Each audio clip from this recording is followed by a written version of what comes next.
welcome to the latest episode of Enterprising Minds. We got Alex and Dave present today. Thank you, everybody, for liking and subscribing to this date, sharing the podcast, and signing up for the Pathways newsletter. We greatly appreciate all that interaction, and it's totally self-serving, but it's fun to see the numbers go up and to the right. So thank you, everybody. We definitely appreciate it. And if you want an open dialogue, find us on LinkedIn or any of the places that I already talked about. So on today's show, even though it's a digital marketing podcast, I'm going to talk about the physical reality and operating inside of it. And then Alex, you have your own interesting topic, which I think we'll kick off with. So, all right, we can get into it. mm-hmm. Yeah, there has been a number of advancements with AI and LLMs, and then basically how we use them. So, if you go back to like the very bare beginnings, prompt engineering became the phrase, right? And then trying to make sure that you have the perfectly crafted prompt, and there's tons of people trying to sell or give away 100 different prompts for you to use. Anyways, all that kind of stuff. Basically, it works to some degree, and it was far more useful then than it is now. Still useful today, definitely. But You're talking the prompts or the AI? The prompts. The prompt. Those were very, very prescriptive, and some of them are completely pointless because the models are smart enough that you don't have to start with this whole, right, very specialized prescriptive prompt. And then now we're kind of moving into this world of agents. So more pre-trained mini models, I would almost say. I mean, it's the same model, but it's just kind of personalized and fit to this, particular use case. And as I've been building them and as I keep exploring them, I'm starting to hit this point where the next model release that comes out, even like the last ones, like 4.8 from Claude and even 4.7, Opus 4.8 and 4.7, they're great, honestly. Like I started comparing in unguided, just kind of general, no instructions, pretty clean build, right, of Opus and versus one that's got like a whole bunch of like best practice documentation in like, markdown files, all the kind of like the standard kind of checkboxes are there, right? The instructions are solid. It's been tested heavily. It works. But also with the untrained model, it's pretty darn close. So I'm starting to get to this point of what's the continued purpose of these agents, or is just, what the agent is about needs to become far more difficult or specialized or, these niche like use cases. But then it also brings into the point of like, how much time are you spending building these things versus just how much is it saving you time? Because the more specialized they get, the time savings drops off. right. You get something that you do every single day, 5 times a day. Well, that's fantastic. I mean, you're going to have tons of time savings in a month. It's easy. But if it ends up being like, oh, well, I need this one specific agent to do this one really random task that I do twice a year, just do it. There's no point in building an agent, right? You start to like hit that line. So I don't know. I don't know if it's just me kind of coming to terms with stuff or just kind of spitballing of where do these things go right now as agents. Do we still see them as being as valuable as they were, or is there kind of a next level that they need to get to? What's your thoughts? Honestly, I've been thinking... okay, there are a couple of different ways that I'm going to go with this. Yeah. I've been thinking in my own experience that, like, I'm less and less excited about a new model release because the old ones are already really good. They're already doing the vast majority of what I want them to do, right? Time is still a problem for me, right? I think we talked about this in the last episode, just the burnout that you get from having all these different agents doing all of these things because you got to keep track of all the things that they're doing. Yeah.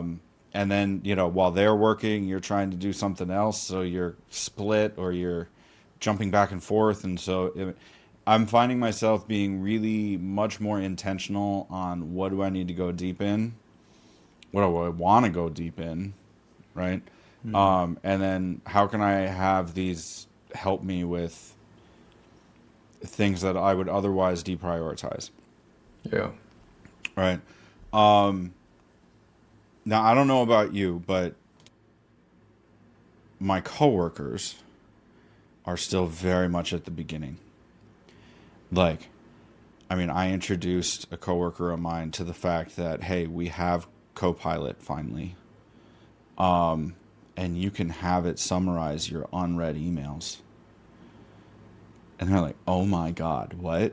It's like, okay, cool. You're being introduced. You're on the wagon now. You're on the path. But that to me has been table stakes for like, what, 2 years? Right? I mean, something like that. So it's like, okay, not everybody's there. And then I've been seeing some things in the news, but then also from, people around town that I've been having, get-togethers with or conversations with, where the backlash from students on AI, you saw Eric Schmidt being booed at a commencement speech that he did. Yep. Plus, there's just that natural aversion to people changing the way that they do things. So part of me feels like, and maybe this is just my mood of the day, which I'm open to that feedback, but it feels like the diehards are going to continue to be diehard. The average user is going to continue to upskill a little bit because, oh, hey, I could do this a little bit faster, and I hate typing emails, but great. This can summarize a quick email to my boss, and my boss thinks I'm working on stuff, right? Wonderful, because I'm guilty of not sending those emails, right? Typically. So where I struggle is coming off of the Google I/O conference and watching that, and you get all of this hype and all of this. We're going to be in a post-cancer universe. It's like, that would be wonderful. Are we there yet? No. Do we have a roadmap to get there? No. Do we but it's like, that's a great story for shareholders. That was such a But hype. for the normal people, Oh my gosh. Even some of the product releases that were released don't work, which right? is, Or they're not connected to one another. yeah, which is Yeah. like the second or third year in a row that they've Yeah. released things that are like, it's now available. And it's like, well, in like 3 months' time, it'll be available to maybe the US market. And then, like, well, I don't know, we'll do a pilot in Australia and then eventually maybe Europe. And then it's like, oh my gosh, your roadmap is years. And they're like, oh, it's available globally today. No, no, it is not. Yeah. No, because we want that. Yeah, 0.2% boost on the stock price. I know, Yeah. based upon verbiage instead of reality.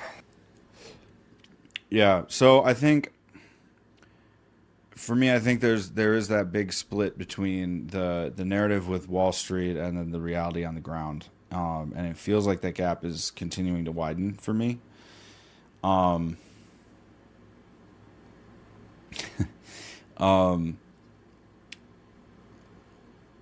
yeah, I don't know. That's kind of where I'm at, and I think the other big thing that is in the news recently are the IPOs, the initial IPOs.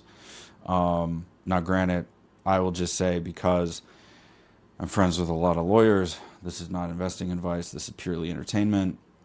Talk to your own financial advisor.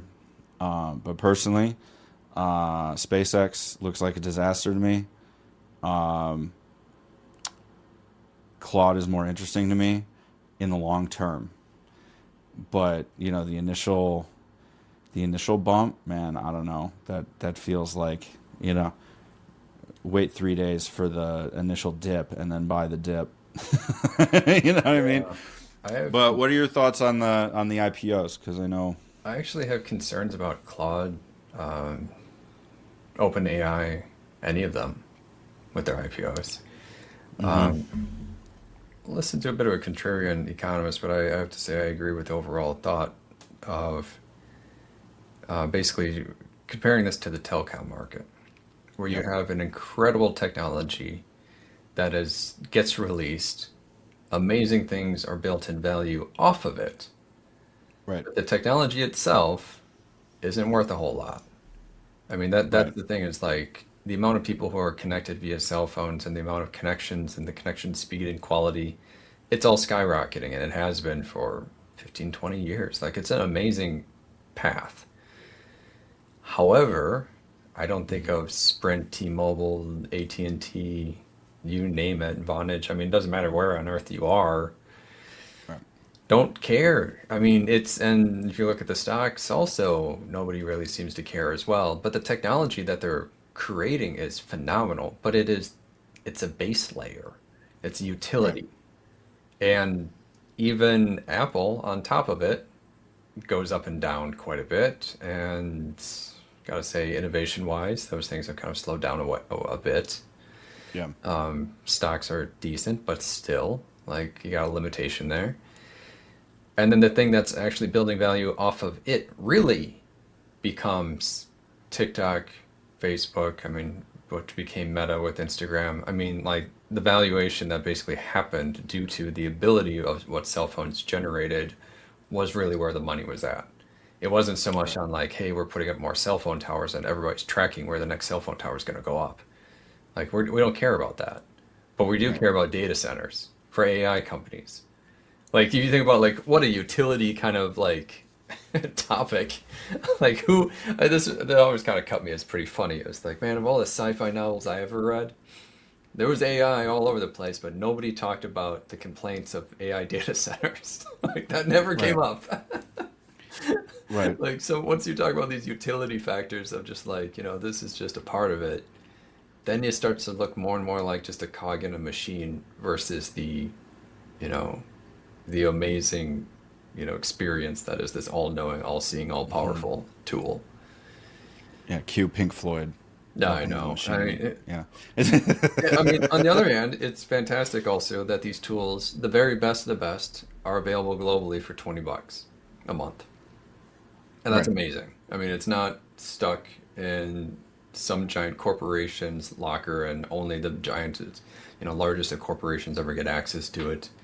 I mean, we're kind of looking at IBM Watson right now, but that sort of experience, right? Instead, it's Hmm. $20 a month. That's it. Well, and there was, I don't know if you listened to the Paul Reutzer AI Market Institute, AI Marketing Institute.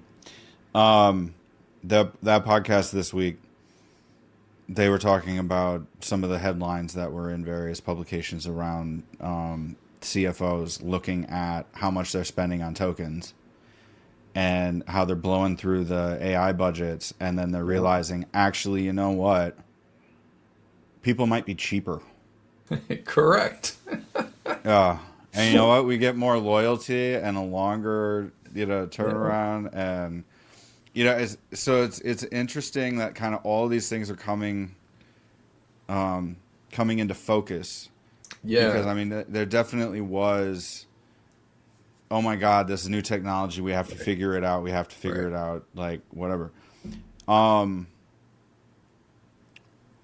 but also, I mean, just how many people do you know that, I mean, for $20 a month, you could do a whole bunch of stuff that would basically be a personal assistant, right? Nope. And it would free up a bunch of your time and your thoughts, and it's wonderful. Right. But then, how many people do you know are just not? They're just not. And then you start talking to them, and you're like, oh, you know what? You could actually have a 3-month meal plan in about 30 minutes Yep. instead of spending your Saturday doing it. I mean, unless you like being really, really specific like that. Yeah. Um, If you do, great. yeah.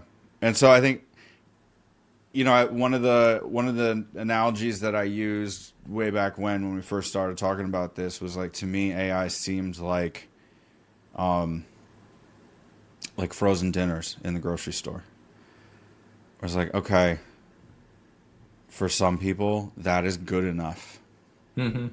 right? Your doctor's not going to be happy with it. It's not life affirming. right? You're not going to be happy with yourself when you're eating them, but they serve a purpose, right? Sure. And that's great.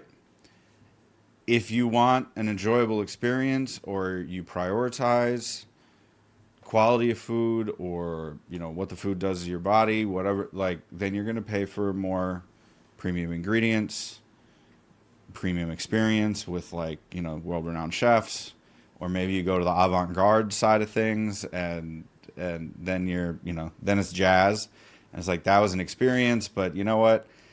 I just want a good burger. I don't need nitrogen in my ice cream. Just give me the fucking ice cream. Right? And it was, yeah, I think that still applies for me. With certain things. If I care about it enough, I'm going to allow a certain amount of friction in my life so that I can be good at something, or that I can say that it's at a quality that I like, right? Whereas if I look at a huge, research paper that I really only need one fact from, AI is great, I don't know. I'm feeling kind of rambly today, so please jump in whenever. I was going to say, one other kind of offshoot of that conversation as well is, speaking of token usage, that's one thing I'm definitely been diving hard into, is trying to keep the token level down. Are you paying for extra or no? I have been avoiding it so hard, and it has been difficult, especially with like the side projects of like the book writing and all the other kind of stuff that's going on as well. Like, Yeah. I've been doing a ton of, I gotta say, AI only administrative work. So cleaning up Same. projects, creating markdown files, like reducing context windows and trying to save as much as possible and stuff like that. Like, it's stuff that I think will be probably hilarious in 5 years. People will be like, what? Context window, Yep. 1 million characters? Are you kidding me? It's 1 billion now, and it's like, why Yeah. would you even How waste your cute. time? You wasted hours doing this. Yeah, right. I mean, it's like, when flash drives were cool because they were a gig or less, even, right? I actually ran across one of those in the back of my junk drawer the other day, and I was like, "Oh man, I couldn't even put a PDF on this now." Right. Like, I'll put the first image of a PowerPoint deck on this. I just need 26 more. yeah, only the first couple of SpaceX rocket photos on their. The planet photos from their handout. Yeah, Did you go to exactly. the investor guide? It was just photos of planets. I was like, The ooh, first ever the investor best thing. picture book. Yeah. Selling the dream. Selling the dream. Yeah. No, it's as token usage kind of goes up, and then trying to optimize all those files and stuff like that, it does always kind of, it gets me back down to that same point that you were just making of, like, where's that level of friction, and then when does this suddenly became not of value?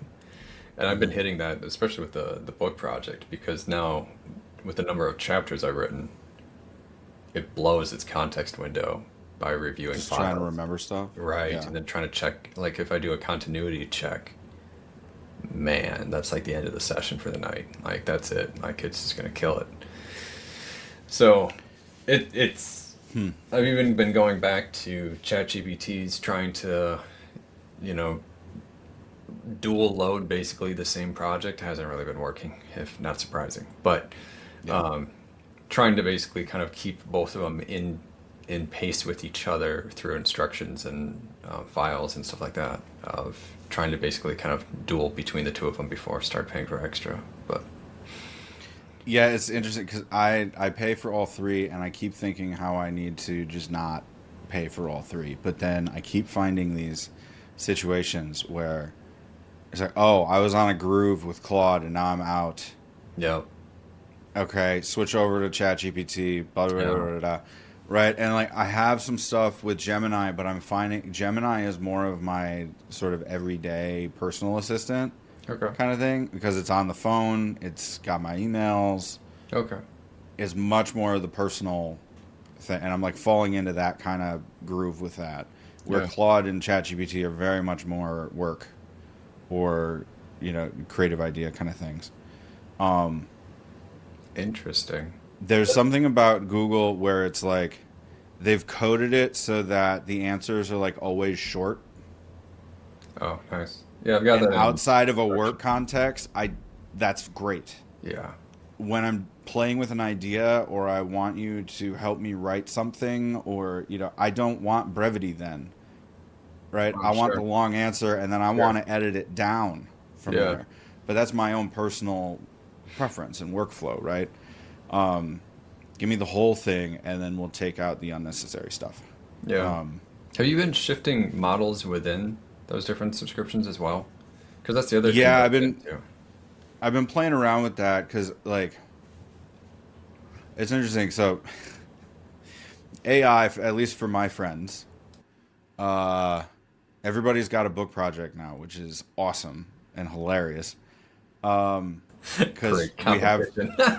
yeah, it's kind of like wow, okay. Ah, Um, and so it's cool because one of us actually like published something. So go check it out. Phyllis Welch uh, just wrote a book, and she's an awesome human being. So go support her. Um, you did. That's awesome.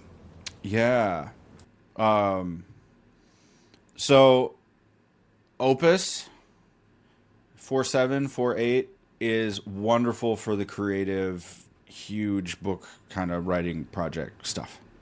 That is great. I'm using Sonnet for more of the conversations and like brainstorming because I don't need a huge amount of logic there. I just need you to punch some holes into my thinking or Yeah. categorize what it is I'm saying or whatever else, right? Um, what actually I have been finding recently, and the limitations are the best thing for creativity, right? So in my day job, we don't have these nice things, so that's forcing me to use the internal one, and that's fine. I mean, at least there's something, right? Flip side of that though is I need to get a lot of my ideas out in a short amount of time, um, into a formatted thing. So one of the ways that I've been working recently to get most of my ideas down is I run on Mac almost exclusively. So there's the voice memos app, and I have it on my phone, I have it on my computer, I have it on my iPad, I have it on my personal computer. So I'm using the voice memos, and I just talk, and then it automatically transcribes it, and it's just in that app. And I grab that transcript and I put it in, and I just say format this for an email. Keep this as for your memory. These are the projects that I'm working on because I have too many projects for my short-term memory to be effective, right? So I'm just like, I need you to be a project manager. Here's everything. Format it, track it. Here are the daily updates, and I keep that tab open. So then as I'm going through the day, I can say, this is the update to that. This is the update to that. Give me 3 things I could do right now based on everything.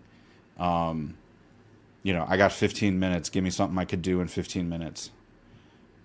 And then that way it's just boom, boom, boom, boom, boom. I'm staying active. I'm keeping everything moving.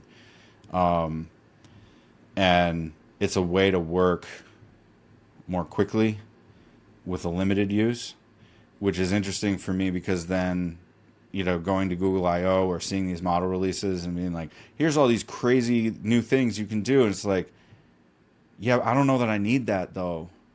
Like, Dave, you're not at carrying least not in your yet. 15 minutes? Yeah, I mean, because time is still a problem, and like Yeah. biology, like my brain can only handle so much in a day, Yeah. and if I hit that at noon, my butt's still got to be in that seat. I Man, can't just, go away. Um, I definitely yeah, foresee a future where people's teammates are just, and managers are just AI. Like, if that's what it takes to kind of keep people going, moving, you could totally see, you hmm got cheerleader teammates and everybody else getting you and keeping you going on whatever it is that's trying to get done. hmm you're amazing. Along those lines, if you have an AI boss, do you get in trouble for swearing at him then? Yeah, probably. Or do you think they look past that since it's a robot? I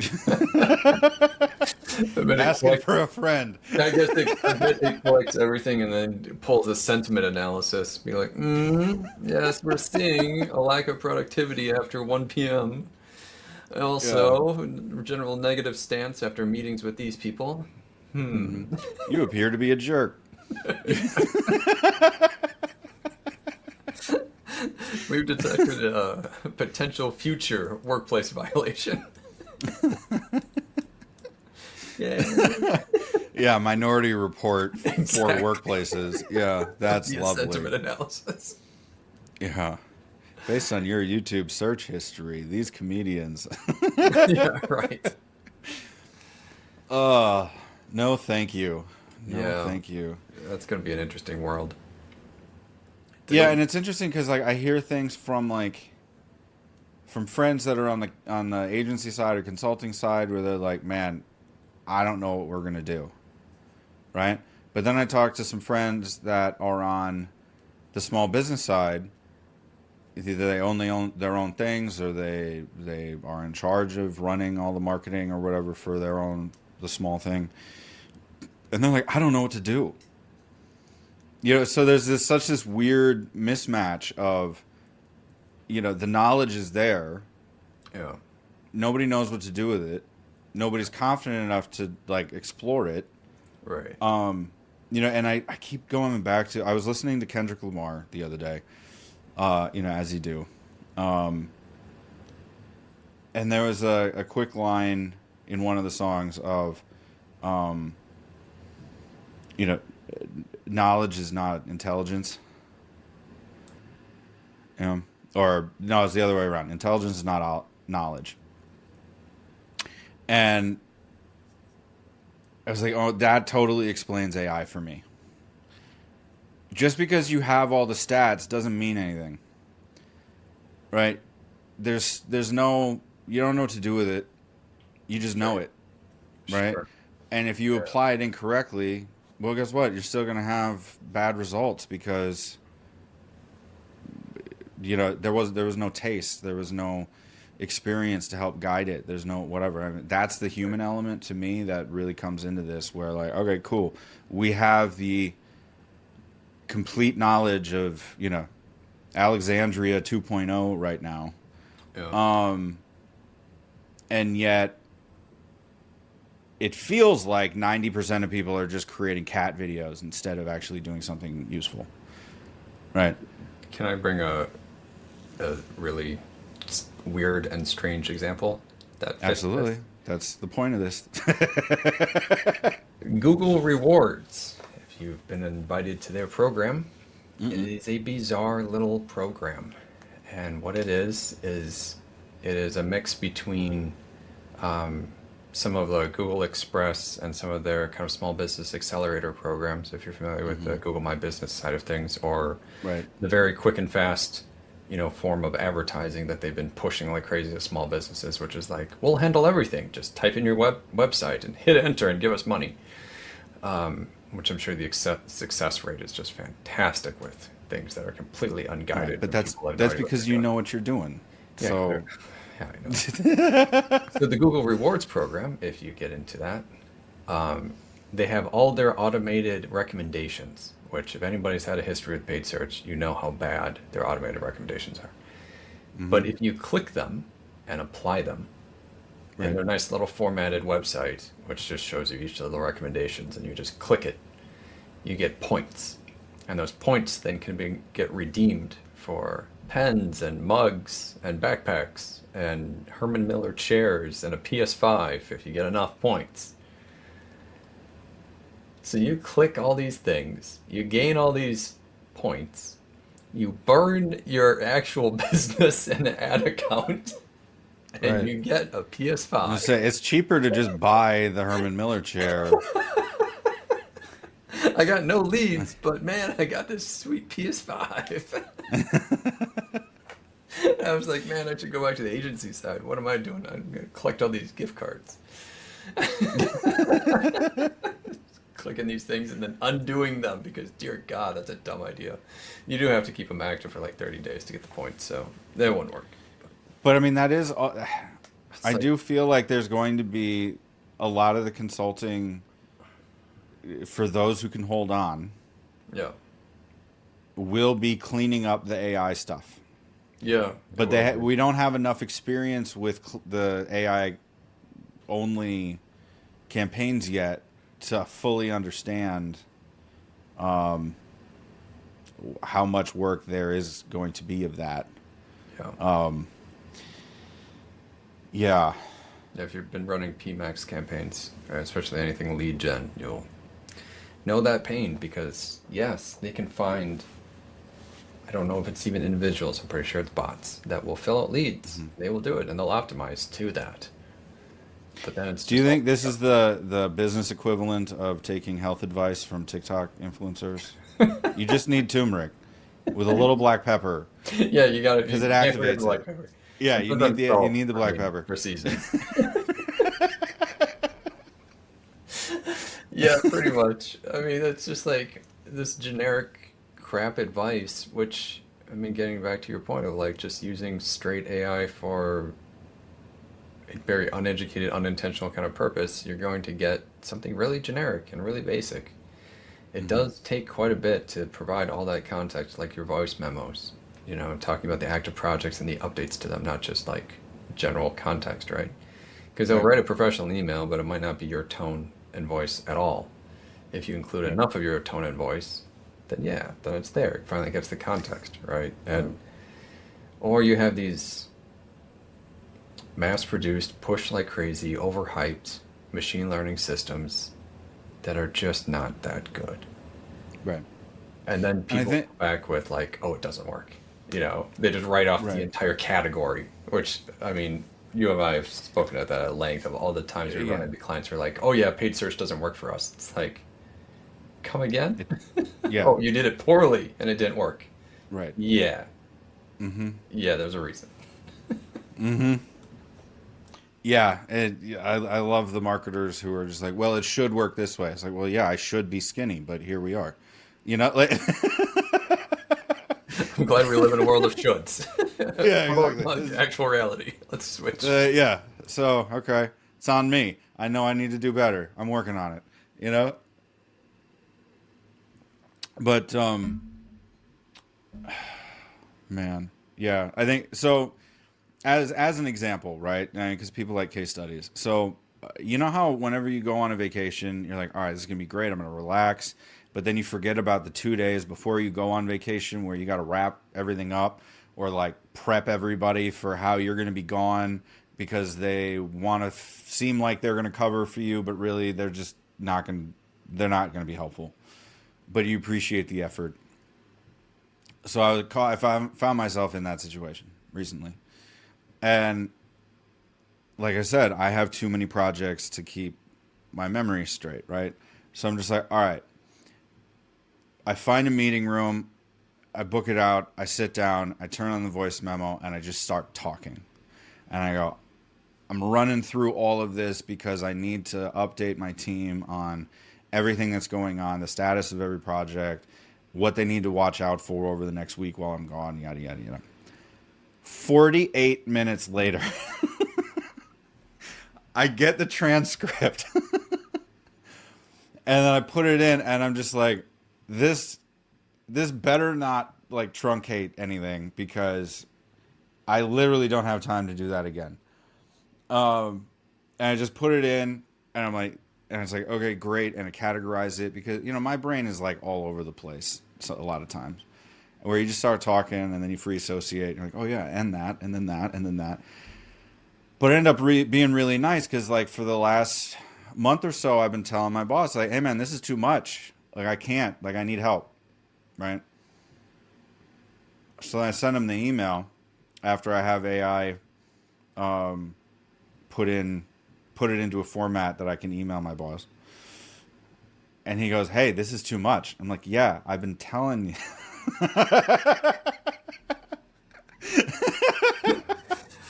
Welcome to my world. All right. Yeah. Like, but here it is. It's documented. Now you've experienced it. But then that became the foundation for the project management piece, because it was like I literally went through everything, and that became the context for everything, moving forward. And that has been really super helpful, right? Because how many times are you sitting there with like 400 unread emails, and then you have all the Teams chats or the Slack chats or whatever else, and you're just like, man, I can't keep sense of all this. That project management piece, that addresses that really specific personal need that I think most people who haven't tried yet really need to just be exposed to something like that, right? Because I have a couple coworkers where they've taken the initiative to actually sit down and ask me like, hey, how could I do X, Y, Z? And I said, hey, let's talk. Let me show you how I'm using it. This is how you can go. And then about 15 minutes in, I realized they're not paying attention anymore because their brain melted. And it's just like, okay, let's go get a coffee. We'll come back to this. I think if I just say it like 4 times, I think it will maybe stick in your head. Right? But they need to be able to try it. So, yeah, I think it's going to be really interesting with all of the things that we've talked about. The backlash, the the new grads piece is front of mind just because the new summer intern group started recently. So it's great, fresh energy, but they're being forced into talking about AI, and you can tell none of them are really excited to talk about AI. Yep. But it's like, but you're one of the lucky ones. You have an internship. Anyway, like I said, I was feeling kind of rambly, so save me, please. Well, that's actually a good wrap-up point too, because that is, current state. We've Right. talked about hype cycles with the Google I/O. We talked about the IPOs and the fanciful versions of, the future that, those always proclaim to be. We will be doing this amazing thing, so please invest in us, right? It has to be Right. pitched that way. That's just the way that they work. Yeah, that's the game. Exactly, but it ends up being this. I kept calling it like the rubber ball bouncing of the AI hype cycle, because you get this bounce. It goes way up in the air like the Google I/O thing. Right. And then about 2 weeks later, once all the podcasts and all the commenters hit, that ball hits the ground because they're like, yeah, reality is it doesn't work, and maybe if you read the fine print, it'll be released eventually. So but that's the piece that I think keeps bouncing out there for the grads as well, and as companies, especially as the CFOs, start to realize, is this actually providing a whole lot of value? And then to my point, last episode, the episode before, was talking about AI is not a competitive edge because Right. everyone has it. $20 a month, and 40 minutes later, I can get the exact same image that you created. That is not a moat.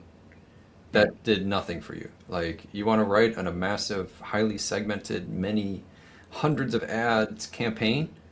I can do it too, in $20 and 40 minutes.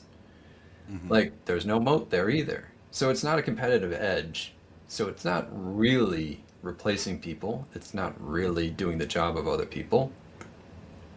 It's supplemental at best. It's efficiency Yep. here and there. And it's, again, to the point you keep making about the coworkers, only available to those who actually use it. Right. So it's a tool. It's a great tool, but it's just a tool.